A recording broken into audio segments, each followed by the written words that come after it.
So, how can a football match with literally 0 goals tell you everything you need to know about an entire season? Well, sometimes the biggest stories pop up in the most unlikely places. We're going to dive into how one single goalless draw on New Year's Day became the perfect symbol for a Premier League season that has been nothing short of chaotic. And that quote right there, that's the feeling at the heart of our story. Pure frustration. Those are the words of Manchester City's captain, Bernardo Silva, right after the game. You can just feel the disappointment, can't you? His team, the champions, held to a draw by a massive underdog. And for them, that 1 point felt more like a crushing defeat. So yeah, this isn't just a simple match report.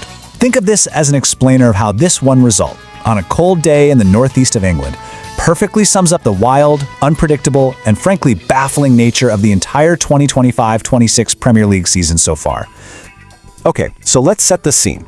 Our story begins at the Stadium of Light, Sunderland's home ground, where a result sent some serious shockwaves right to the very top of the league table. I mean, on paper, this was a total mismatch, right?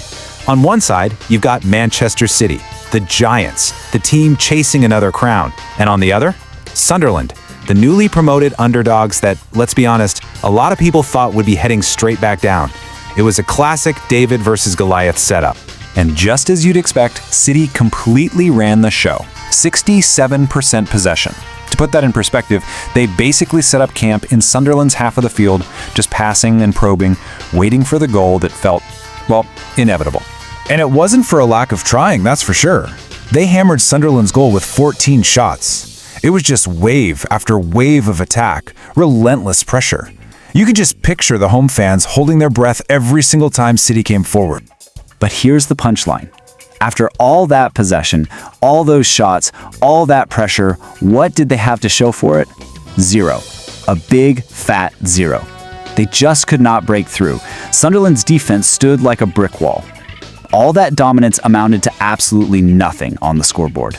Now, a goalless draw doesn't just stay on the pitch. Oh no, a result like this has immediate, massive consequences for the whole championship chase. And here's the damage. That stalemate was costly. City's slip-up let their biggest rivals, Arsenal, stretch their lead to 4 points at the top. Suddenly that gap starts to feel very, very real, especially at the halfway point of the season. You know, analysts are calling this title race a cat and mouse chase. And in a race this tight, dropping 2 points against a team you're expected to just roll over, well, that's a huge blow. For a team like City, these are the kinds of results that can come back to haunt you in May. But let's flip the script for a second. While City were feeling the sting of a loss, over in the Sunderland camp, it was a moment of pure, unadulterated triumph. Just listen to the pride in their manager's voice. Regis Le Bris talked about showing strong character, about being bold. For his squad, holding one of the best teams in Europe to a draw felt every bit like a victory. And here's the thing, this wasn't some lucky fluke. This was part of a pattern. That hard-fought point meant Sunderland kept their incredible unbeaten home record going for the entire season. They've turned the Stadium of Light into an absolute fortress. And you could just feel the party atmosphere. The stadium announcer was on the mic, yelling to the 40,000 fans, "Enjoy still being unbeaten at home." And then the speakers just start blasting, "That's the way I like it." I mean, what a scene! The perfect contrast to City's quiet, simmering frustration.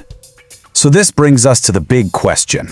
Was this just an anomaly? A classic one-off giant killing on a chilly winter's day?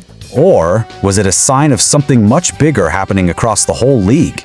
Because when you start to zoom out, you realize that this one match is actually the perfect little snapshot of a league that has been completely defined by its unpredictability.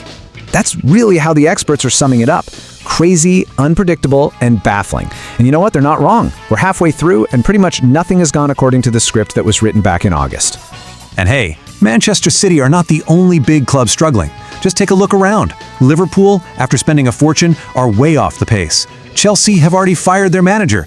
Manchester United are all over the place at home, and Tottenham are stuck way down in mid-table. It's chaos. It's chaos everywhere you look. So, what does all this craziness mean for the rest of the season? Well, it means the race is well and truly wide open. Let's not forget, we are only at the halfway mark. There are still 19 games left to play for every team. That is a long, long way to go. Like they always say, the Premier League is a marathon, not a sprint, and there are so many more twists and turns to come. And this really sets up the central drama for the rest of the year, doesn't it? On one hand, you have Manchester City, who are notorious masters of the second-half season surge, hunting down whoever is in front. And then you have Arsenal, who are just desperate to hold their nerve and finally avoid that painful tag of being runners-up for a fourth straight season. Which really brings us to our final thought. In a season that has been so consistently surprising, where the underdogs can shut down the champions and the giants can stumble at any moment, who actually has what it takes to find that consistency, to hold their nerve, and to see this thing through all the way to the finish line? That's the question that makes the rest of this season absolutely unmissable.